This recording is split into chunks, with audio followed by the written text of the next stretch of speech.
మొన్న గుర్తొచ్చినట్టుంది. నిన్న press meet పెట్టారు.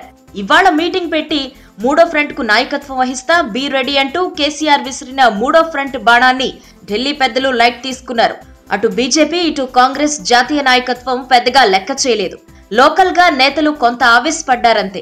అయితే ఇలాంటి మసాలా న్యూస్ కోసం ఎదురు చూసే జాతీయ మీడియా కూడా సీఎం కేసీఆర్ వ్యాఖ్యలను పెద్దగా పట్టించుకోలేదు.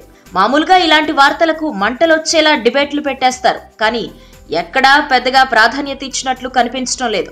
ఒక్క టైమ్స్ నౌ 2 సార్లు డిబేట్ పెట్టింది.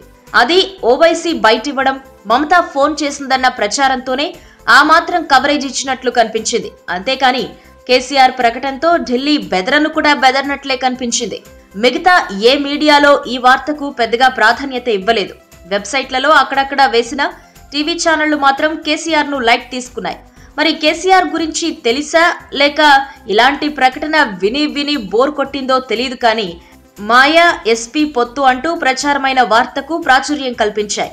ఓ ఎంపీ స్థానం కోసం ఈ 2 పార్టీలు చేతులు కలిపాయన్న వార్త కేసీఆర్ థర్డ్ ఫ్రంట్ ప్రకటనను ఈడ్చవతల పారేసింది. సాధారణంగా ఇలాంటి హాట్ నిర్ణయాలపై కాలిపోయి కమిలిపోయేలా చర్చలు జరుపుతారు, బయట్లు తీసుకొస్తారు. కానీ అంత సీన్ లేదనుకున్నారో ఏమో కానీ టేక్ ఇట్ ఈజీ అనేసింది జాతీయ మీడియా. ఈ వీడియో మీకు నచ్చినట్టయితే లైక్ చేయండి, షేర్ చేయండి. మరిన్ని ఇంట్రెస్టింగ్ వీడియోస్ చూడడానికి మా ఛానల్ కు తప్పక సబ్స్క్రైబ్ అవ్వండి.